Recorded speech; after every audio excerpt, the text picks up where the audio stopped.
It began not with them but with their father, Haman the Agagite, a man whose name stirred fear in the palace halls of Susa. He was more than a court official, he was the second most powerful man in Persia, second only to King Xerxes. Yet behind every throne, behind every shadowed pillar, behind every act of cruelty and command, there are witnesses. Sons. He had 10 of them. 10 heirs to power. 10 eyes watching the rise of a man whose pride would ignite a genocide. 10 mouths that echoed their father's name. Their earliest memories were not of war or politics, but of luxury. Susa's walls shimmered in the desert heat. The air was thick with incense and ambition. Born into a lineage that stretched back to the ancient Amalekites, sworn enemies of Israel, Haman's sons were raised on stories of honor, vengeance, and unbending pride. Their names, spoken in Persian homes like war drums, Parshandatha, Dalphon, Aspatha, Poratha, Adalia, Ariditha, Parmashta, Arisai, Aridai, Vaizatha. Each name carved with heritage, carrying the echo of a lineage that still remembered the shame of Amalek's defeat under Saul and Samuel. And though they wore Persian silks, they bore the weight of ancestral revenge. Their father, Haman, fed that fire.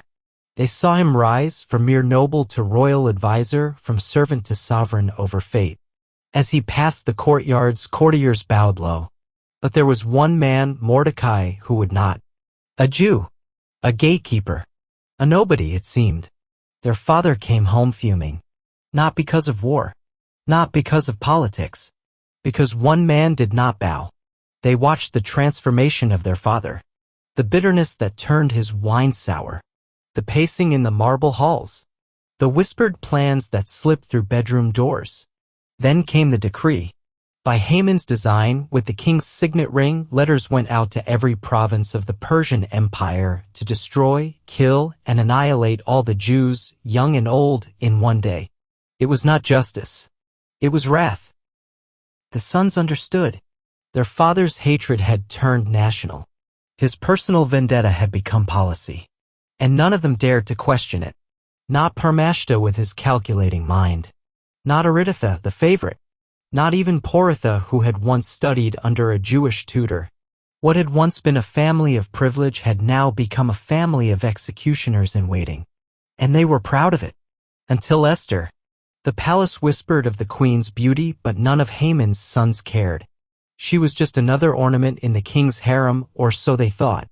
Until the day she walked into the king's court, unsummoned, and lived. That same day, their father's gallows 50 cubits high illumined over Susa. It was meant for Mordecai. But the court shifted. Words traveled like wildfire through marble columns and gold-flecked halls. Esther is a Jew. Mordecai is her cousin.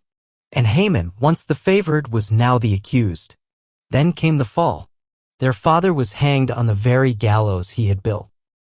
His body swayed against the twilight, and the world they had known of pride, power, and privilege began to crack. For days, the 10 sons lived in silence. No mourning rites. No wailing. No visitors. The name Haman, once shouted in triumph, now hissed in scandal. The gallows still stood like a mockery. They felt eyes upon them in the marketplace, among the court musicians, even among the servants. People avoided them like plague. Their names became heavy, their lineage cursed. But something darker stirred in their hearts. Vengeance. If their father had failed, they would not. By the time the 13th of Adar arrived, the day decreed for the annihilation of the Jews, everything had changed. Esther had pleaded. The king had relented. A new edict was sent, the Jews may defend themselves. Chaos erupted across the empire. In city after city, the hunted became the defenders. And in Susa, at the heart of it all, war broke out in the streets. The 10 sons of Haman, now stripped of official power but still surrounded by loyalists, made their final stand. They rallied those who still followed their father's vision, armed themselves, spoke of honor and vengeance and blood. They would not allow Haman's name to be forgotten. If they were to fall, they would fall like kings.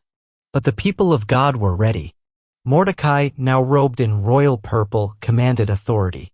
The Jews had united under the threat of extinction. And they fought. The battle in Susa was swift, brutal, decisive. One by one, the sons of Haman fell, Parshandatha first, pierced through the heart. Aspatha felled by an axe. Aridatha, who charged with a spear, brought down by archers. Vaizatha, the last to fall, clutched a broken dagger, his father's ring still around his neck. They died not as martyrs, but as echoes of their father's rage. The bodies of Haman's 10 sons were not given royal burials. They were not wept over in mourning processions or wrapped in silks. Esther, now the queen with divine authority, made a request: hang the bodies on the gallows. The same gallows that claimed their father. There they hung, high above the streets, a grim symbol of justice fulfilled. Their names, listed in the book of Esther, would be read for generations not as heroes but as the final fruit of unchecked pride and hatred. Their deaths marked the end of an era. But their story would echo. Every year during Purim, Jews would read their names aloud, each name spoken in one breath, in one go, to mark the suddenness of their fall. The names became a chant, a warning, a remembrance of salvation. The world would remember Haman as a villain, his sons as the fruit of his fury.